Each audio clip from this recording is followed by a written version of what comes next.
क्या बोल रहा है दोस्त, ध्यान से सुनेंगे। Find the perpendicular distance of the line joining the point this and this from the origin, है ना। ऑरिजिन से उसका परपेंडिकुलर डिस्टेंस देखना है, वैसे लाइन का जो दो पॉइंट को ज्वाइन कर रहा है, दो पॉइंट को ज्वाइन कर रहा है। तो चलो पहले दो पॉइंट कौन कौन है? cos theta sin theta. ऐसा बच्चा, ये ग्राफ है, एक्सिस है, इस पे ये लाइन जा रहा है। अब इस लाइन पे दो पॉइंट है, एक cos theta sin theta comma sin theta, दूसरा cos phi cos phi comma sin phi. इनसे एक लाइन जा रहा है, इस पे ऑरिजिन से डिस्टेंस ढूंढ रहा है, ऑरिजिन से डिस्टेंस, परपेंडिकुलर डिस्टेंस।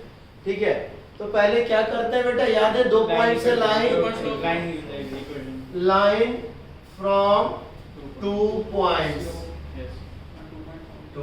या फिर स्लोप से चलना है तो स्लोप से चल लो, वैसे भी हो सकता है ना। स्लोप पहले निकाल लो, या इससे तो x2 minus x minus x1 upon y minus y1 is equal to x2 minus x1 upon y2 minus उल्टा कर दिया। हाँ, क्योंकि स्लोप ही तो इक्वल करते हैं, y minus y1 upon x minus x1 equal to y2 minus y1 upon minus x1। अच्छा, sine c minus sine d आप लोग को नहीं करवाया है क्या? मैंने अभी दो साइन की वैल्यू का डिफरेंस नहीं करवाया है, और आंसर शायद इसी में दिया हुआ है क्या, साइन वगैरह में क्या? अच्छा, इसीलिए आप लोगों से नहीं हुआ है। एक एंड तक हो गया, उसके बाद इक्वेशन उसके बाद कुछ साइन ट्रिगो का इक्वेशन बना होगा, उसको आप लोगों ने नहीं कर पाए होंगे, बस ना। हाँ, कोई बात नहीं, कोई बात नहीं, इसमें आपकी गलती नहीं है। आइए दोस्त देखिएगा, अगर मैं इसकी बात करूं तो क्या, y minus cos sin theta upon x minus cos theta is equal to sin theta minus sin phi minus sin theta upon cos phi minus cos theta. अच्छा, ये तो बताया नहीं है अभी, तो इसलिए एक काम करता हूँ, मैं थोड़ा सा हिंट कर देता हूँ अभी। sin c plus sin d, इसका sin c plus sin d होता है 2 sin c plus d by 2 into cos c minus d by 2। sin c minus sin d, दो वैल्यू का डिफरेंस है, पहले था दो एंगल का डिफरेंस या प्लस, अभी दो वैल्यू का डिफरेंस या प्लस कर रहे हैं। वैसे तो ये पढ़ाऊंगा अगले वीक, तो ट्रिगो चले गई। sin c minus sin d, 2 sin c minus d by 2 into cos c plus d। नीचे आएंगे, cos c plus cos d, 2 cos c plus d by 2 into cos c minus d by 2। cos में same ही वाला बैठा है, cos c minus cos, इसको थोड़ा सा ध्यान से देखिएगा। Minus 2 sin c plus d by 2 into sin c minus d by 2। तो इसको अगर मैं थोड़ा सा सेपरेशन में डालूं मेरे प्यारे बच्चों, तो y minus sine theta upon x minus cos theta is equal to sine c minus sine d, 2 sine phi minus theta by 2 into cos phi minus theta by plus by. Okay, नीचे minus 2 sine phi plus theta by 2 into sine phi minus theta by 2। ये cut गया है ना, 2 से 2 cut गया, ये क्या हो गया, माइनस कॉट, हाँ या ना। तो y minus sine theta upon x minus cos theta is equal to minus cot theta plus pi by 2। अभी हम लोग इक्वेशन ही निकाल रहे हैं दोस्त, अभी हम लोग लाइन इक्वेशन का लाइन का ही इक्वेशन निकाल रहे हैं। इक्वेशन निकल जाएगा तो फिर क्या होगा, याद है कुछ? ऑरिजिन से कांस्टेंट अपॉन अंडर रूट, याद आ गया? चलो तो एक काम करो ना, कोएफिशिएंट के लिए अच्छा मैटर बन जाएगा, ये डिवाइड कर दो, इसको अलग अलग रख दो। क्यों पता है?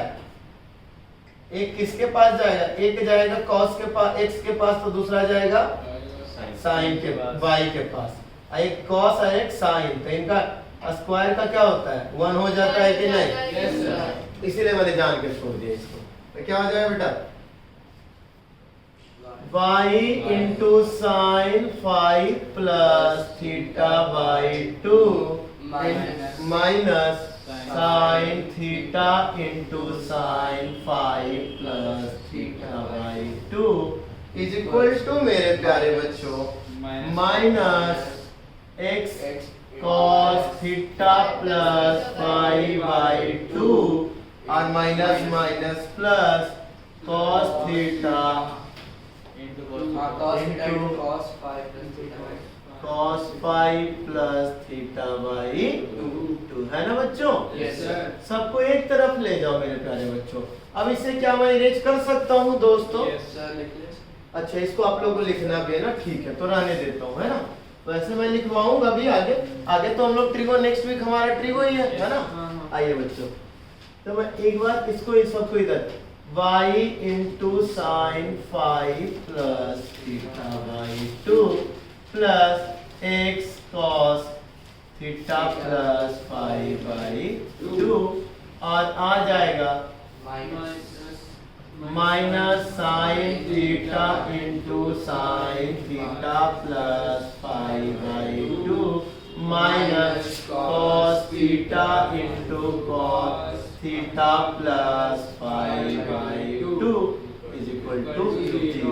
बच्चा एक काम करो, क्या माइनस कॉमन लूंगा तो ये दोनों प्लस में हो जाएंगे, है कि नहीं? Yes, sir. अच्छा बेटा, cos a plus b का फॉर्मूला क्या पढ़ा था मेरे प्यारे बच्चों? और cos a minus b का फॉर्मूला क्या पढ़ा? ये क्या है? अब कैसे पता चला? तो सर एक अलग दिए theta, theta plus 5/2, theta theta plus 5/2, एक को a मानो दूसरे को cos a into plus sin a into, तो cos a माइनस b, है ना? और cos वैसे भी निगेटिव में भी पॉजिटिव हो जाता, तो थीटा माइनस थीटा प्लस 5/2 करो या थीटा प्लस 5/2 माइनस थीटा करो, कोई फर्क नहीं पड़ेगा। अच्छा बच्चा, तो अब क्या आ गया दोस्त, देखेंगे, थोड़ा सा मैं इधर से कर लेता हूँ। y sin theta plus 5/2 plus x cos theta plus 5/2 minus cos theta minus theta plus 5/2 equal to 0। अब देखो ना बेटा, थीटा मैं इसको अलग से ही दिखा देता हूँ आपको। थीटा यानी 2 थीटा माइनस थीटा माइनस 5/थीटा माइनस 5, यही होगा ना? क्या बन जाएगा? थीटा माइनस 5, यही ना दोस्त? तो y sin theta plus 5/2 plus x cos theta plus 5/2 minus cos theta minus equal to 0। ये हो गया ना प्रोपर फॉर्म में, ax plus b by plus c equal to 0 और डिस्टेंस फ्रॉम ऑरिजिन, तो x के जगह 0, a 0, डिस्टेंस फ्रॉम, अच्छा, और y के जगह 0 यानी b 0 प्लस c अपॉन में under root a square plus a हो गया x का कोएफिशिएंट, cos थीटा यानी हो जाएगा distance is equal to only ये minus cos theta plus 5/2 upon under root में cos square theta plus 5/2 plus sine square theta plus 5/2 का modulus, है ना? Yes, sir. Constant term, a into 0 plus b into 0 plus c, तो only c upon में a square plus b square. तो ये बेटा cancel हो गया, ये वाला ये माइनस खत्म, सिर्फ क्या बचेगा, distance is equal to cos theta minus pi by 2। चलेगा मेरे प्यारे बच्चों? सेकंड लास्ट वाला आपने मॉड में लिखा कैसा? मॉड में कैसे आया? सर नीचे के वाले समझ नहीं आया, पर तो आगे कैसे करें? cos थीटा में x plus B by plus C equal to 0 रहता है, अल्फा बीटा आता है, तो क्या करते हो, a into alpha plus b into beta plus C upon किसका कोफिशिएंट लेते हो, x का कोफिशिएंट, यानी a square plus b square का रूट, यही लेते हो ना। तो x का कोफिशिएंट ये और y का कोफिशिएंट ये, और cos स्क्वायर से angle plus sin square same angle equal to 1 हुआ। किसी को दिक्कत यहाँ तक? No sir. चलिए तो फिर लिख लीजिए मेरे प्यारे बच्चों, यहाँ तक कर लीजिए। सर आप कैसे समझना है?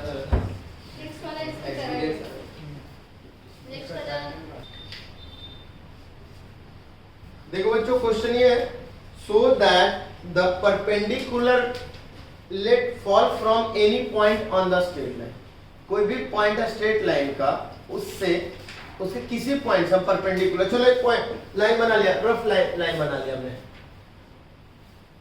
2x plus 11y minus 5 equal to, normal बना लिया रफ लाइन। उससे दो लाइन पे हम परपेंडिकुलर डालें, एक लाइन ये 24x plus 7y is equal to 20 है, तो माइनस 20 इक्वल टू 0 रख दो, क्या इज इक्वल टू 20 है तो माइनस 20। दूसरा लाइन है बच्चा 4x minus 3y minus 2 equal to, बोल रहा है इस लाइन के किसी भी पॉइंट से, इस लाइन के किसी भी पॉइंट से हमने अगर परपेंडिकुलर डाला इस पे एंड इस पे, तो ये इक्वल होगा P Q एंड R, यानी हमें प्रूफ करना है कि PQ इक्वल टू PR। तो बच्चे यहाँ पे पैरामेट्रिक लेना बहुत अच्छा, बहुत फायदे में रहोगे पैरामेट्रिक लोगे तो अगर x इक्वल टू t मानते हैं दोस्त, तो देखना क्या हो जाएगा, 2t plus 11y minus 5 equal to 11y is equal to 5 minus y equal to 5 minus 2t upon 11, चलेगा। तो एक t तो दूसरा 5 माइनस 2t बाई 11। अब PQ डिस्टेंस निकालो, तो PQ डिस्टेंस, तो x के जगह x यानी 24t plus 7 into 5 minus 2t by 11 minus 20 upon x का कोफिशिएंट क्या है बच्चा, और y का कोफिशिएंट 24 का स्क्वायर हो जाएगा 576 अब प्लस 49 का मॉड्यूलस, यही ना दोस्त। बच्चा ये देखना यहाँ आ जाएगा 240 और 11 into 11 240 and 260 40 plus 35 minus 14t minus 220 upon 25 into 11, यही है दोस्त। Yes sir. क्या हो जाएगा प्यारे बच्चे, आपने एडिशन लिया है, हाँ? ये सॉल्व कर देगा। अच्छा नीचे 250 और यहाँ पे क्या बच्चा 15 जाएगा 250 हाँ माइनस 185 माइनस 180 अपॉन 275 अपॉन 275 और 25 इंटू 11 रहने दो, 11 रख दूंगा बेटा, कंफर्म यही है बच्चा, 25 इंटू 11। अच्छा कुछ कट पिट रहा है क्या, 5 से तो सब कट पिट रहा है, तो क्या आ जाएगा 50t, चलो आ जाओ 50t माइनस 37 ना, हाँ 37 अपॉन 55, यही ना, ये हो गया कौन सा PQ, अगला 36 हाँ 37, हाँ 37। अगले में आओ, कैलकुलेशन थोड़ा सा बस समझदारी के साथ कर लेंगे, PR डिस्टेंस बेटा 40 हाँ या ना minus 3 into 5 minus 2t by 11 minus 2 equal upon 4 का स्क्वायर प्लस 3 का स्क्वायर का मॉड्यूलस है ना बच्चा 40 हाँ है ना माइनस 15 प्लस 2t और माइनस 22 अपॉन 5 इंटू 11 प्लस 60 नहीं होगा हाँ बेटा तो माइनस की 2t से भी तो मल्टीप्लाई होगा तो 60 होगा प्लस 60 हाँ प्लस 60 एकदम सही और माइनस 22 क्या हो गया बच्चा 50t माइनस 37 अपॉन 55 आ गया समझ में आया बिना पैरामीट्रिक के भी हो सकता कोई और तरीका हाँ अल्फा और बीटा में निकलता ये तो लंबा हो जाएगा अब उसको फिर वहां से हम लेके आते वो क्या करते हैं अल्फा और बीटा में आता अब अल्फा और बीटा का रिलेशन यहीं से देखते तो पैरामीटर यही आसान कर देता है बस पैरामीट्रिक फॉर्म में जो पैरामीटर बेटा वो आसान कर देता है बस इक्वेशन का हाँ बेटा ऐसे ना पूछे जैसे उसको t में ना करके x y में रहने देते हैं तब भी आंसर है ना हाँ लेकिन फिर लेंथी हो जाता है फिर x y का रिलेशन कहां से तुम निकालते हाँ लेकिन वैसे बाद में तुम जाते x y का रिलेशन यहीं से निकालते है ना आता तो वही हाँ हाँ ना वही है बस ये है कि तुम्हें पहले दे दिया और एक ही वेरिएबल दे दिया तो तुम एक ही परेशान variable थोड़ा दे कम हो दिया। क्लियर है बच्चा Yes. कोई दिक्कत यहाँ तक हाँ बच्चों distance between two parallel line में बच्चा अगर मैं बात करूं बेटा कि पैरेलल लाइन तो मान लो एक पैरेलल लाइन है बेटा एक पैरेलल लाइन है मैंने ऐसे दिया उसका इक्वेशन है ax plus b/+ c is equal to 0 तो दूसरा सके फर्स्ट लाइन में दूसरा लाइन क्या कहूं बेटा हाँ ax plus b/+ c1 c2 लिखता हूं जान के थोड़ा सा याद करने में इसको अच्छा लगेगा मैं जो फार्मूले चल रहा हूं ax plus b/+ c1 equal to 0 ax plus b/+ c2 अच्छा अब इनको ना ऐसे लिख देते हैं चलिए ये ऐसे नहीं लिख के इस तरीके से लिखते हैं कि मान लो ये दोनों लाइन पैरेलल है ये दोनों line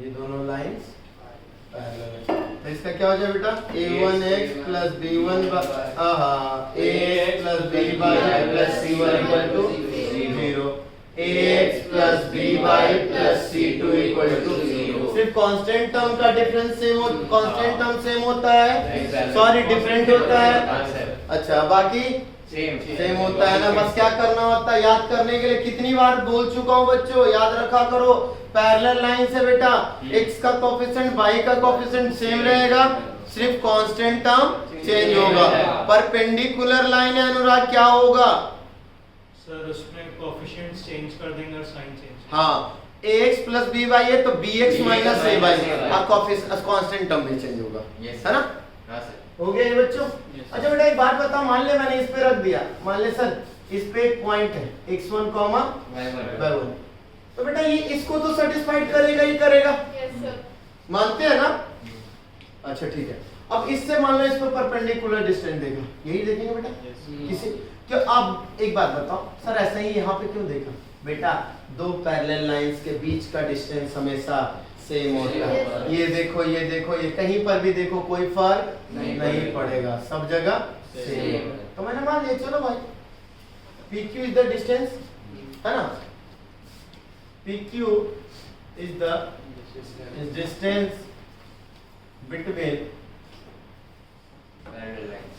between L1 and L2 ठीक है बच्चा अच्छा x1 जब L2 पे है x1 जब L2 पे अच्छा इसको L1 लिख दो फिर क्या अच्छा नहीं लग रहा क्योंकि x1 by 1 रखा है हमने तो इसको x1 लिखता हूँ इसको C2 कुछ है नहीं मतलब थोड़ा सा अच्छा लग रहा है और कुछ नहीं है ठीक है अब बेटा एक बात बता जब P इस पे लाई कर रहा है मेरे बच्चे P जब इस पे लाई कर रहा है बेटा तो क्या करेगा सेटिस्फाइड तो करेगा ही यानी एक बात बोलूं कि ax1 plus by1 plus c1 equal to 0 ये भी सही है मानता है अच्छा P से इस लाइन पे परपेंडिकुलर डाल बेटा क्या होगा ध्यान से ax1 pq equal to ax1 plus b by 1 plus c2 upon under root में A square plus B square, यही ना दोस्त, अंडर रूट में ए स्क्वायर प्लस विजुअल है वहां पे, देख लीजिए। हाँ अच्छा बेटा ये क्या करूं, तो बच्चे इसके जगह पे मैं ये लिख दूं क्या, ax1 plus by1 is equal to minus c1, क्या, क्योंकि यहाँ पे लाना है, क्योंकि c1 c2 तो फिक्स है। हाँ तो आ जाओ, तो बेटा इसके जगह माइनस c2 रख दूं क्या, यानी c2 minus c1 upon under root a square plus b square, यही है क्या परपेंडिकुलर डिस्टेंस दो लाइंस के बीच का, यानी डिफरेंस ऑफ कांस्टेंट टर्म का modulus upon coefficient of x square plus coefficient of y square. तो डिस्टेंस इज इक्वल टू वर्ड में difference of constant term upon coefficient of x का square plus coefficient of y का square का modulus. Agree कर रहे हैं मेरे प्यारे बच्चों? कोई बहुत बड़ी बात मैंने बोली क्या?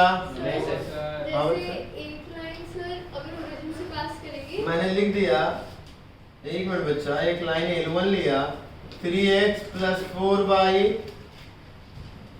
Plus 7 is equal to 0, L2 लिया 3x plus 4y plus 22 equal to 0। दोनों के बीच का डिस्टेंस देखना है बेटा।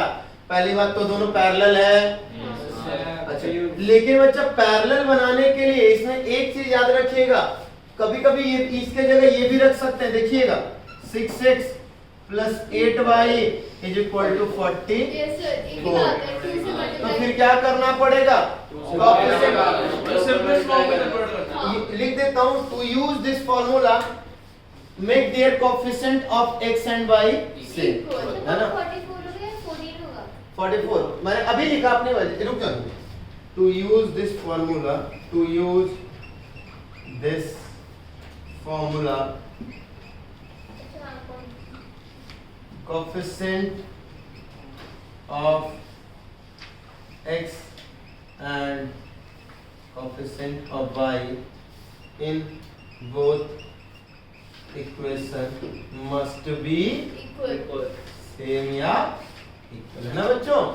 तो बेटा अभी निकलेगा क्या? नहीं, अभी निकलेगा नहीं सर, क्योंकि कोएफिशिएंट सेम नहीं है। तो एक काम करो, 3x plus 4y plus 22 equal to, अब डिस्टेंस के लिए क्या, c2 माइनस C1। तो 22 माइनस 7 करो, 7 माइनस 22 लगाना तो मॉडुलस ये है। Yes sir. 27 minus 7 upon under root 3 का स्क्वायर प्लस 4 का स्क्वायर यानी 15/5 का मॉडुलस, यानी 3 यूनिट का डिस्टेंस। कोई दिक्कत मेरे प्यारे बच्चों? पक्का? यही था distance between parallel lines. Okay, अभी भी दिक्कत है? चलिए तो नोट डाउन कर लीजिए यहाँ पे। उसके बाद की बात करते हैं, और कुछ मैटर दिया हुआ है क्या बच्चों? हाँ जी दोस्त, 1 मिनट रुक जाइए बच्चा, 1 मिनट रुक जाइए बच्चों। कुछ और तो नहीं दिया हुआ है? नहीं है बच्चों। देखेंगे बच्चा, इसमें क्या हुआ, एक तो 2 पैरेलल लाइन दिया हुआ है तो डिस्टेंस निकाल ही लोगे, और इस एक बार उल्टा करेगा कि एक पैरेलल लाइन दे देगा, एक डिस्टेंस साइन है, बाद में नोट डाउन हो जाएगा। जब मैं कॉन्सेप्ट कर रहा हूं तो यहां देखोगे कि आप लोग अपने आप में लगे रहते हो। तो तुम लोग नमूने हो क्या? नमूने क्या जानवर? कौन से जंगलों के जानवर होते हैं? इस गोले के तो हो नहीं तुम लोग। और के जंगल का नाम नहीं पता तुम लोग ना मतलब क्या बोलूं मैं, गाली दे दे। अरे तुम लोग के लिए वो भी देना, उसके भी वो भी ना, उसके लिए बेचारे के लिए गलती है, इंसल्ट है उसका। वीडियो चल रहा हाँ कोई बात नहीं, चलने दो, तुम लोग समझ में तो आए, वीडियो चलने दो, पता चले कि मैं कैसे कैसे जानवरों को पढ़ा रहा हूँ। चलने दो वीडियो तुम्हारे। नहीं तो सही में मान लेंगे। नहीं मैं फोटो लगवा दूंगा, फोटो यहाँ फोटो, हाँ जानवर नंबर 1 तेरा ही नाम दूंगा नंबर 1 जानवर, जानवर नहीं जानवर, जानवर तुम लोगों से अच्छे हैं। समझ गए सर। तो चल गया। अब आप क्वेश्चन करवा दो। आजा दोस्तों, find the equation of line, find the, यही तो बता रहा जब यहाँ पढ़ा रहा तो सोच सुन लिया करो ना, कुछ क्वेश्चन चल रहा अच्छा सा। Find the equation of line parallel to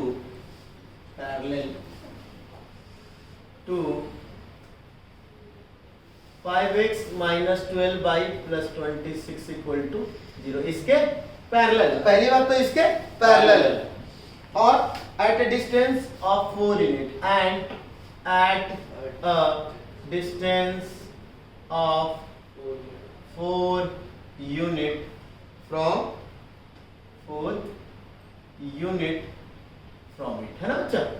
अच्छा देखो बेटा इसलिए बोला ना कि कभी कभी क्या होगा, अगर आपके पास दोनों लाइन दिए हुए हैं तो डिस्टेंस निकल जाएगा, और एक लाइन दिया हुआ है, अच्छा 4 यूनिट, अब देखो ऐसे में 2 लाइन बनेगा, सोचो कैसे, सर एक ऊपर बनेगा तो एक नीचे बन जाएगा, एक लेफ्ट बनेगा तो एक राइट बन जाएगा, दिमाग में आ गया, क्लियर हो गया, क्लियर ना?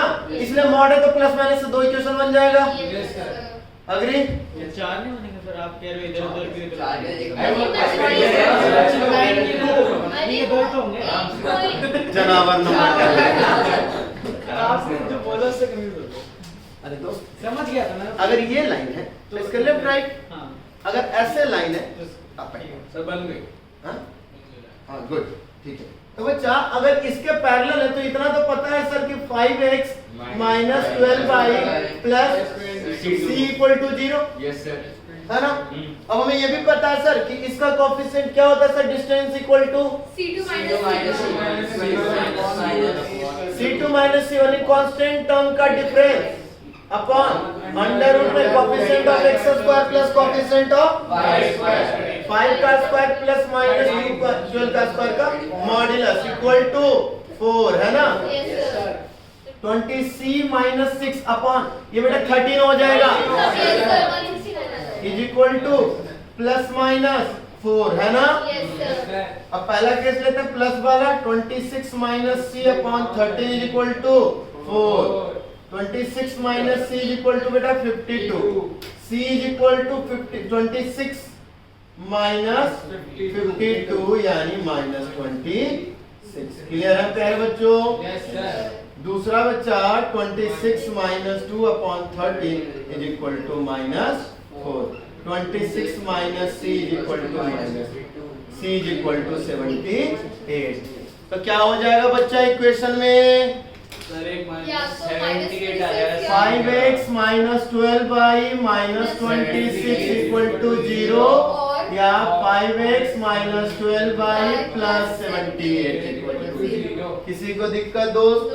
तो पैरेलल लाइन जब भी रहेगा बेटा, अगर दोनों लाइन दे दिया तो डिस्टेंस निकल जाएगा, एक लाइन एक डिस्टेंस दिया तो एक पैरेलल लाइन निकल जाएगा, कोई दिक्कत यहाँ तक बच्चों? पैरेलल लाइन का डिस्टेंस का फॉर्मूला क्या है ऋषान, एक बार फिर से रिपीट कीजिए। C2 minus C1 upon root a square plus b square mod। Words में बोलिए, यही दिक्कत होगा, C2 C1 नहीं पता कर पाते तो सुनिएगा, difference of constant terms upon में अंडर रूट में coefficient of x square plus coefficient of y square modulus, है ना?